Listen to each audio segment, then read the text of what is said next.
Welcome to லாலிபி மேத்பேங்கு மினிபி. இந்த ஒரே ஒரு குழம்பு நீங்கள் என்ன சமைச்சிங்கன்னே சொல்லாமல் எல்லாத்தையும் கிச்சன் பக்கம் எடுத்துகிட்டு வந்துடும். அப்படி என்ன குழம்பு நான் யோசிக்கிறீங்க? மணக்க மணக்க கருவாட்டு குழம்பு.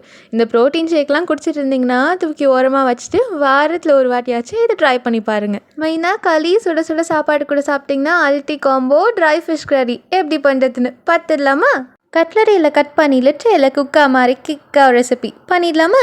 இந்த ரெசிபி பண்ணுறதுக்கு முன்னாடி ட்ரைட் ஃபிஷ் கருவாடில் கொஞ்சமாக சுடுதண்ணி ஆட் பண்ணி வச்சுக்கலாம். அது எல்லா இம்ப்யூரிட்டிஸும் ரிமூவ் பண்ணிவிடும். அதுக்கப்புறம் ஆம்லா நெல்லிக்காய் அளவுக்கு புளி டேம்பரின்னு ஒரு பவுலில் போட்டு கொஞ்சமாக சுடுதண்ணி ஊற்றி ஓரமாக வச்சுக்கலாம். மண் பாத்திரத்தில் கொஞ்சமாக நல்லெண்ணெய் ஜிஞ்சர் ஆயில் ஆட் பண்ணிக்கலாம். கொஞ்சமாக மஸ்டர்ட் கடுகு, கொஞ்சமாக வெந்தயம் ஃபெனுக்ரிக், கொஞ்சமாக கறி லீஃப் கருவேப்பில், தட்டி வச்சுருக்க 5 பல் பூண்டு 5 கார்லிக்கை மோட்டன் பேஸ்ட்டில் கிரைண்ட் பண்ணி உள்ளே ஆட் பண்ணி நல்லா சாட் பண்ணிக்கலாம். 2 சாப் டொமேட்டோஸ் தக்காளி ஆட் பண்ணி நல்லா சாட் பண்ணிக்கலாம். 1/2 ஸ்பூனி டர்மரிக் பவுடர் மஞ்சள் தூள், 2 ஸ்பூனி சில்லி பவுடர் மிளகாய் தூள், 3 ஸ்பூனி கொரியாண்டர் பவுடர் மல்லித்தூள், சால்ட் ஆட் பண்ணி நல்லா சாட் பண்ணிக்கலாம். இப்போ ஹாட் வாட்டரில் சோக் பண்ணி ஊற வச்சிருக்க ட்ரை ஃபிஷ் கருவாடை நல்லா வாஷ் பண்ணி எடுத்து வச்சுக்கலாம். இப்போ உள்ளே ஆட் பண்ணி மசாலா நல்லா கோட் ஆகிற வரைக்கும் நல்லா மிக்ஸ் பண்ணிக்கலாம். கொஞ்சமாக வாட்டர் ஆட் பண்ணி ஒரு 5 மினிட்ஸ்க்கு கொதிக்க வச்சுக்கலாம். இந்த கேப்பில் சுடுதண்ணியில் ஊற வச்சிருந்த புளியும் ஆறிடும். அதையும் நல்லா கரைச்சி குழம்புல ஆட் பண்ணி ஒரு 5 மினிட்ஸ் கொதிக்க வச்சு எடுத்துக்கலாம். ரொம்ப கொதிக்க வைக்கக்கூடாது, கருவாடு நஞ்சு போயிடும். அவ்வளோதாங்க, 10 நிமிஷத்தில் ஈஸியாக மணக்க மணக்க கருவாட்டு குழம்பு ரெடி. நம்ம இப்போ டேப்லெட்டில் சாப்பிட்ற omega fatty acid, vitamins, minerals, கால்சியம்லாம் அது நிறையாவே கொட்டி கிடக்குது. ஸோ அதுக்கெல்லாம் பாய் பாய் சொல்லிட்டு இது வீக்லி ஒன்ஸ் ஆச்சு இன்க்ளூட் பண்ணுங்கள்.